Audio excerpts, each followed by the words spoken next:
There we go. So, in stark contrast to that actually rather fun short level that I've just played, the political landscape has grown ever grislier the past couple of days. There is other more literally disastrous news that I will talk about later. But right now I think it apt to review something that is, well, I'll get into it. I'll just get into it here. South Dakota, not one of the states that I listed in my initial video about this being in the beginning stages of a trans genocide. However, it seems that they've now added themselves to those ranks nonetheless. Seeing as how there is a bill that just passed the South Dakota legislature banning transgender gender-affirming care for all youth.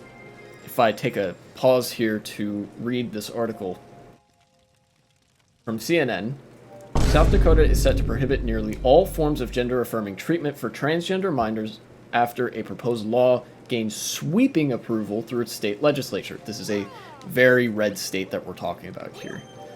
As a matter of fact, I feel it necessary to look up how many trans people are in South Dakota. In South Dakota, there are all of 2,000 people that identify as transgender. As of, well, that's as of 6 years ago. Let's, for charitability's sake, say that number is now doubled to about 4,000. What is the overall population of South Dakota? Just under 900,000. So if we assume that the trans population is somewhere from 3,000 to 4,000 in South Dakota, that is less than a 0.5% of the population of South Dakota that is transgender. And they have seen fit in the legislature here to pass a bill into law that explicitly discriminates against that group of people.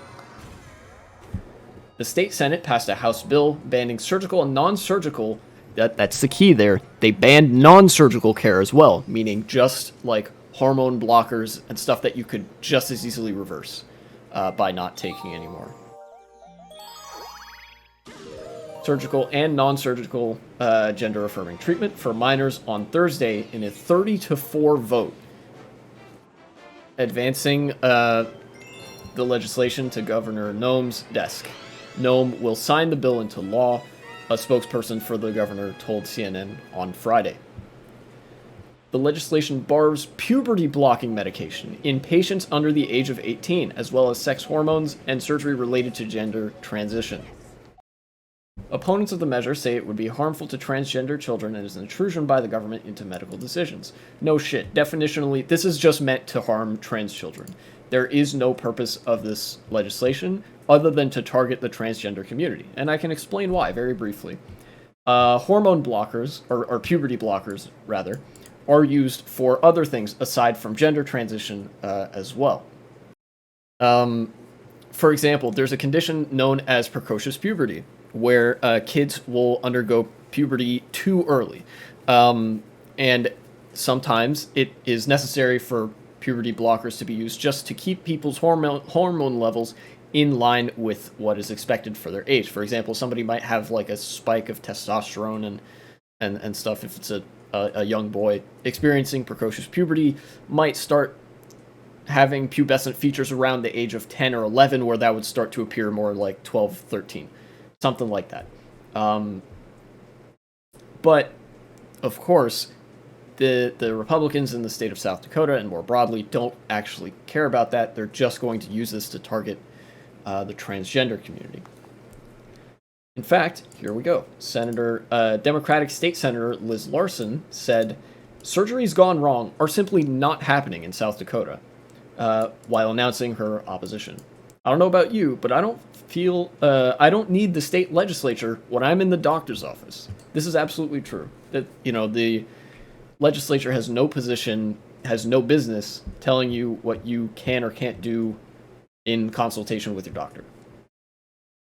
Susan Williams, who heads the transgender advocacy group Transformation Project Advocacy Network in South Dakota, decried the measure. Our community is sad. Our community is angry. Worst of all, our community is scared. Williams wrote in a post on her group's Facebook page. I feel betrayed by elected officials who are supposed to protect my family that just voted against us. State Senator Tim Reed, a Republican, offered an amendment that would have removed the ban on puberty blockers, arguing some minors need them for reasons other than gender transition. But his amendment failed on a voice vote. See, this guy, this is the classic, this is the kind of Republican that is simply stupid and none the wiser, but not necessarily fully malicious.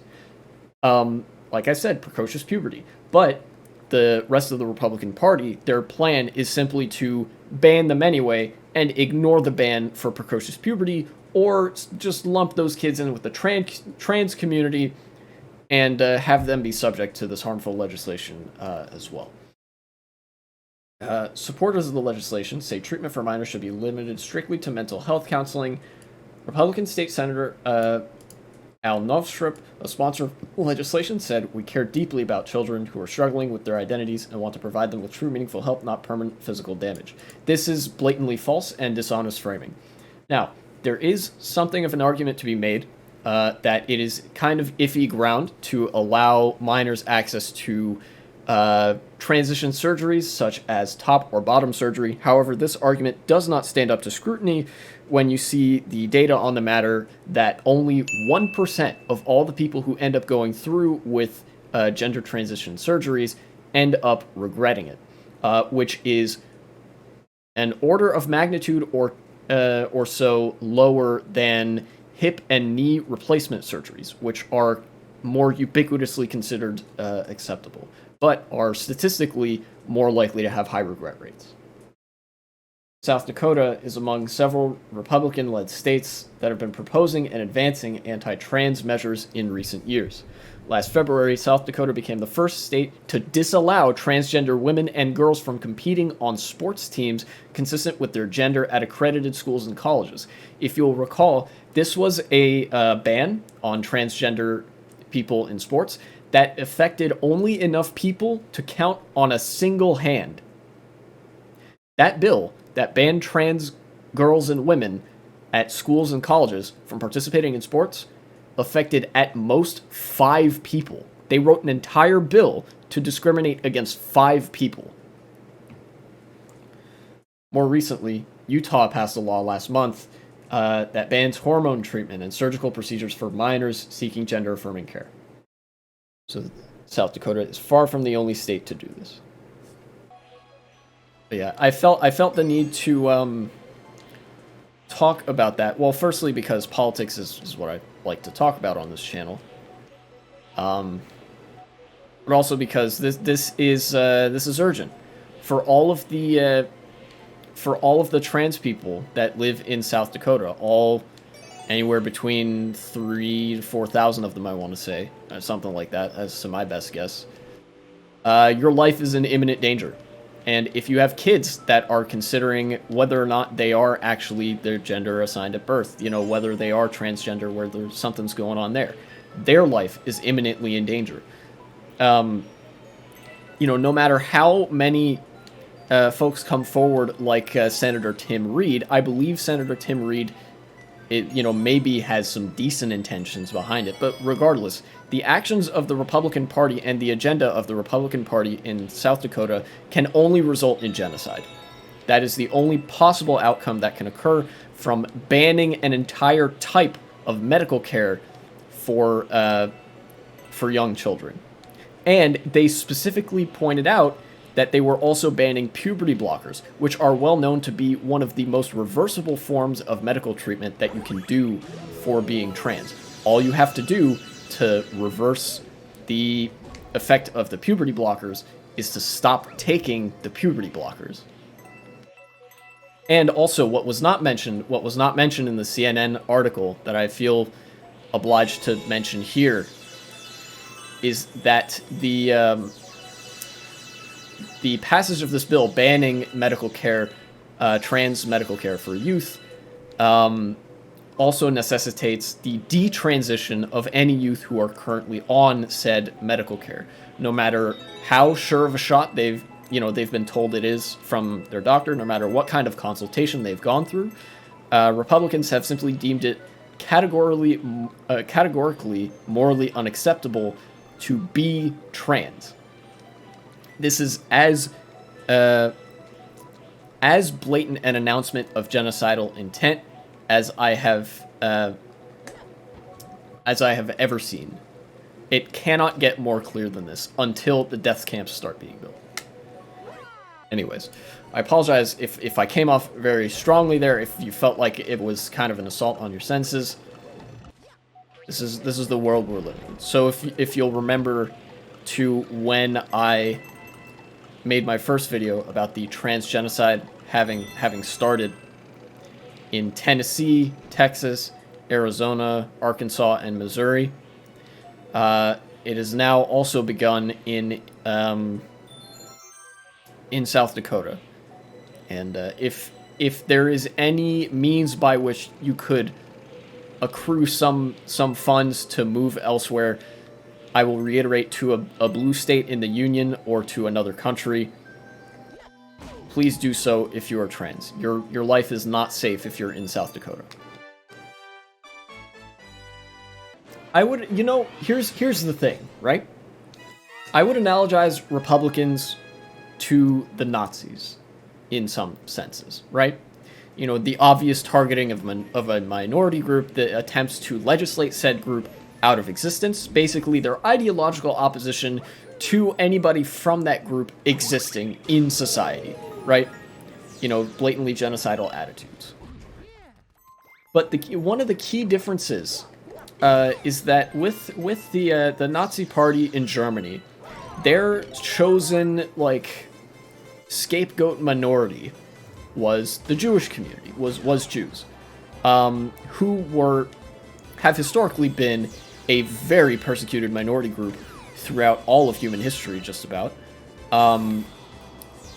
but simultaneously represented a pretty sizable demographic portion of Europe at the time. I think it was something like,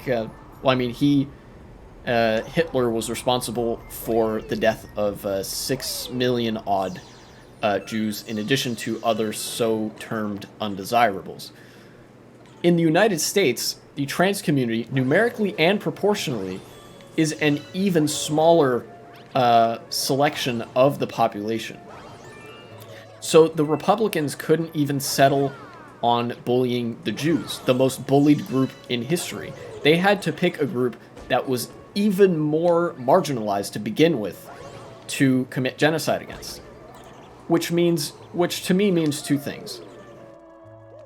The Republican Party is about as evil as the Nazi Party in their moral convictions, and they are even more cowardly than the Nazi Party.